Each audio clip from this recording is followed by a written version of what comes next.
Pühad on lähenemas ja isetegemise rõõm on see kõige suurem rõõm perega koos midagi teha ja lisada oma kodule värvi. Aga millist värvi, kuidas ja mida saab värvida ja mõned asjad saab isegi helendama panna, ma tean. Selleks oleme tulnud Tikkurile koolituskeskusesse. Meelis, anna nüüd neid häid näpunäiteid, kuidas luua kodu pühadeks õigesse meeleollu. Just nimelt nagu sa mainisid, jõulud on kohe tulemas ning isetegemine ning ka taaskasutus on järjest tõusev trend ning loomulikult tänases situatsioonis me oleme ka rohkem kodus, nii et miks mitte teha üks selline vahva koos tegemine.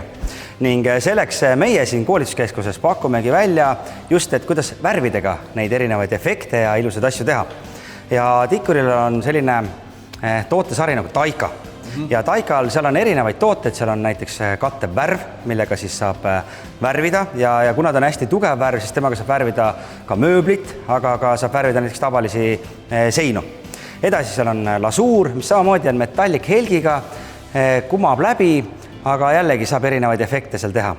Lisaks on veel Taikal Stardust, mis on justkui nagu läbipaistev lakk, aga seal sees on selline kuldne või siis ka hõbedane täpp, nii et seda saab ka peale siis kanda juba värvitud seinale. Ning üks põnev toode, mida ka juba sai mainitud, on siis pimedas helendav lakk, Taika Glow.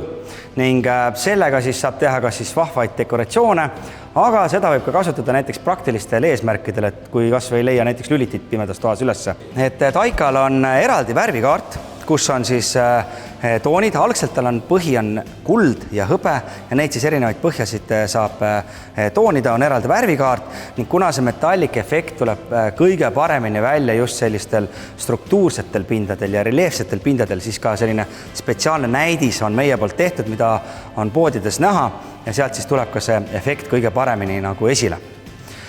Kui nüüd natukene rääkida sellest tehnilisest läbiviimisest, siis Taikat saab värvida nii pintsliga, no näiteks täna me värvime siin seda kasti, seal me kanname peale pintsliga, aga võib ka tegelikult kanda peale rulliga, eriti kui on suuremad pinnad, sest et rulliga sa saad kiiremini, muidugi seal peab jälgima ka, et kuidas sulle see rulli jälg jääb, kas meeldib või ei meeldi, et on võimalus ka näiteks tõmmata üle kohe värske värv pintsliga, et sul jääb selline ilus pintslijälg. Ja tegelikult selles mõttes ongi lihtne, et ega mingisugust erikrunti sellistel asjadel nagu vaja ei ole, kui ta on puhas puit või eelnevalt värvitud pind. Aga selles mõttes võib ka klaasile ükstuba millele panna? Võib küll. Lihtsalt vahe on jällegi selles, et kui me lihtsalt teeme selliseid dekoratiivseid elemente, klaas lihtsalt dekoreerin ära, põletan seal võib-olla mingid küünled sees, siis on täiesti okei. Aga kui näiteks soovin edaspidi teda ka rohkem kasutada või praktiliselt ja on sellised nagu hästi siledad, libedad, mitte imavad aluspinnad, kahhelkivi, ma ei tea, klaas, alumiinium, siis tegelikult peaks kasutama spetsiaalset krunti all. Tikkurilal on selleks oteks, et see siis teeb sellise nakke silla, et see värv ei tule sealt niimoodi maha.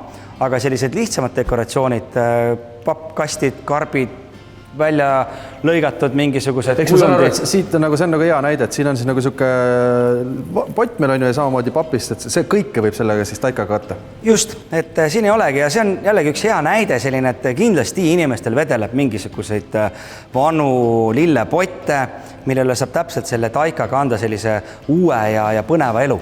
Selles mõttes, et te olete mõnusalt, mul meeldib see, et siin tuleb ju selline pühade tunnet tuleb nagu sisse, et siin on erinevad munad, mis siis igal pool riputavad kas või kuusa otsa, siis siin see on nagu, mis mulle silma huvitav, et see on siis vana pirn. Vana pirn, jaa, et kui pirn enam ei tööta, aga välimuselt on terve, miks mitte üle värvida, sisse kasta.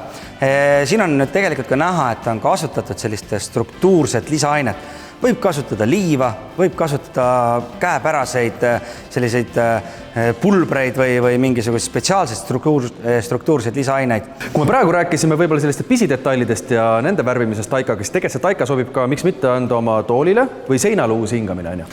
Täpselt nii, et Taika on hästi tugev värv, sellega võib värvida mööblit ja tehaksegi seda ning ta on ka kasutatud tõesti seinte peal efektvärvina ja neid erinevaid tehnikaid ja võimalusi on jällegi meil hästi palju erinevaid ja sellega seoses ega me teeme ka erinevaid koolitusi.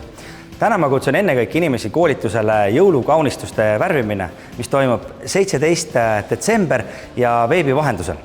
Ehk siis turvaliselt rahulikult saab oma kodus vaadata ja õppida.